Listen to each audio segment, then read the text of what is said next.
It's really gory. It's really bloody. Yeah. And when it came out in 1982. Everybody was pissing on it. And he's a giant carrot man, essentially. Wow. He's no. Don't use any of this stuff. And Kurt Russell, all these guys got a lot of crap. Earl Holliman. I would have given up a long time ago. Said, stop beating my ass. And grow spider legs. And Before the show came out, Vince, you gave us a list of 10 films that were inspiration for Pluribus. Yeah, I better remind myself. Have not seen that. Wow. Those are very interesting. Yeah, we did not get the homework Do you guys assignment. see? We didn't. No, I did not. They barely talked to me, so I had to pick my moments carefully. The Shining was on our list of inspirations, and a scene that you were in, Ray, in episode 1 with the 2 little neighbor kids. Yes. Oh, yeah. Sure. Yeah. Yes. So the little boy in The Shining, it's the twin girls. The twins.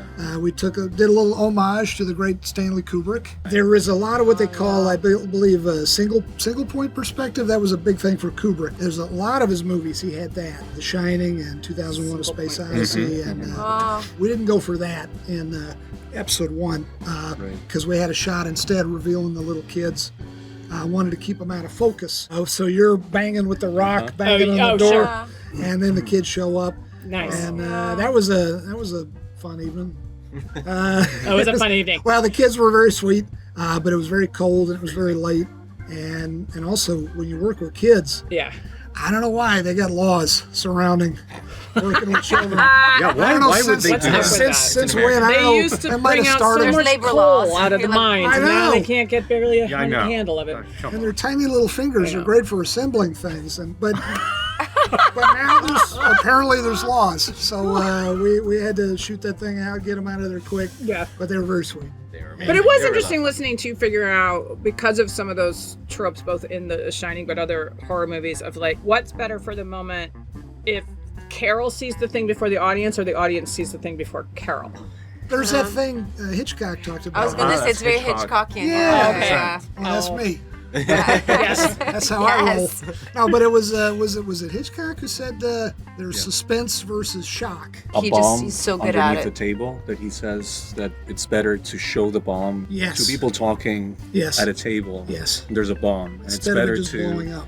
Instead of just having the moment of Suspense versus shock. That makes then sense. you show the bomb ticking. Oh, you just put me in mind of another great one, Touch of Evil. That wonderful opening sequence with talk about you establish the bomb right at the get-go, and then you're in a oneer. Talk about suspense, and you're waiting for the bomb to go off. Right. It's in the trunk of a car, and you're going through Tijuana or whatever, and I haven't seen it. Oh, so good.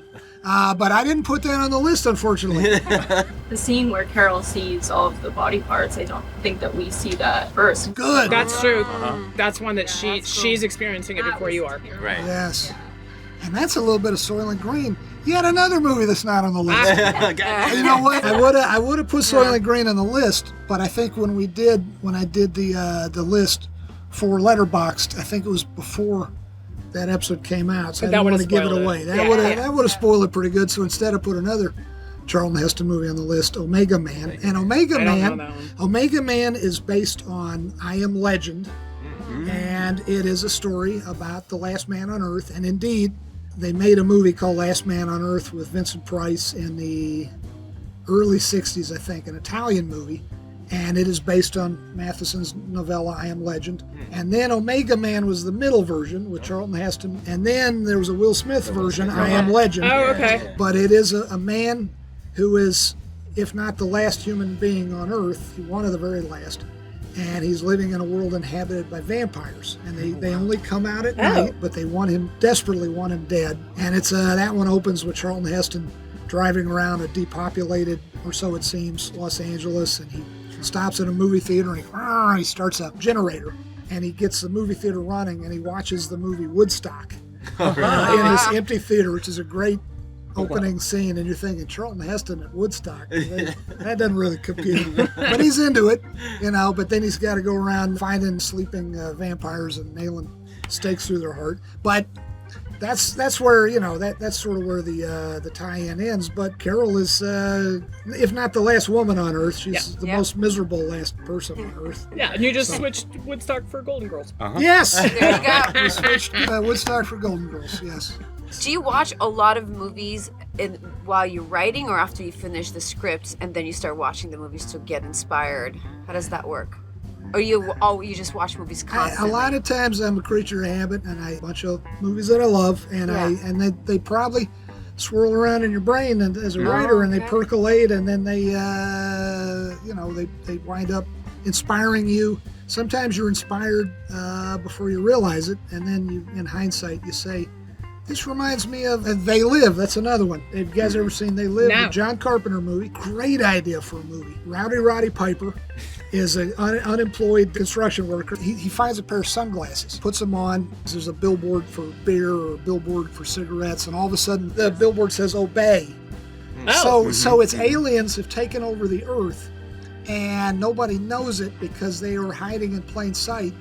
But Roddy Piper has this pair of sunglasses. You put it on, and you're looking around. Everybody's normal, except for one guy. Looks like this crazy kind of red and blue skull face guy, and he's an alien. Wow. So you can see the aliens because with of the glasses. Oh, wow. Yeah, in terms of Carol, a woman who is the only person in the world to get how bad the situation in the world is. That's a little like Carol on board Air Force One. Everybody else is saying things seem rather nice. As Mr. Diabate says. Peace on Earth. It's not a favorite of mine in terms of execution like another John Carpenter movie is, which is also on the list, which is the remake of The Thing. That's on the list. Oh my God, yes. And The Thing is the idea of the enemy, as is another one on the list, the original Invasion of the Body Snatchers, the idea of people being replaced by an alien, by an other.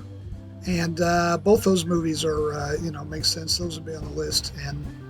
And The Thing is... that's Kurt Russell? Kurt Russell. I call him KFR. Kurt fucking Russell. He is. Like, who's cooler? Present company accepted. Who's cooler than Kurt Russell? But, God, The Thing. We were talking earlier about, is there a cover of a song that's actually better than the original? Yeah. Right. The analog here is, this is the rare movie where the remake is better than the original. Oh, yeah. Huh. I think. I've never seen the original. The original is directed by, there's some argument over this, directed by an editor named Christian Nyby, who was Howard Hawks' editor. But some people say Howard Hawks directed The Thing, and it was called The Thing from Another World. But here's the fatal flaw. There are all these guys at this Antarctica base, and they're all army guys in the original. All such heroic types, none of them are scared, even though they should be, because this monster is laying waste and killing them. But the remake, they're a bunch of basically civilians, and they're scared shitless, as anybody would. And also, it's just no offense to the great Howard Hawks, but the remake, John Carpenter's remake, is just head and shoulders better. I think they're trying to tell us it's a wrap, you guys. You're not endlessly fascinated?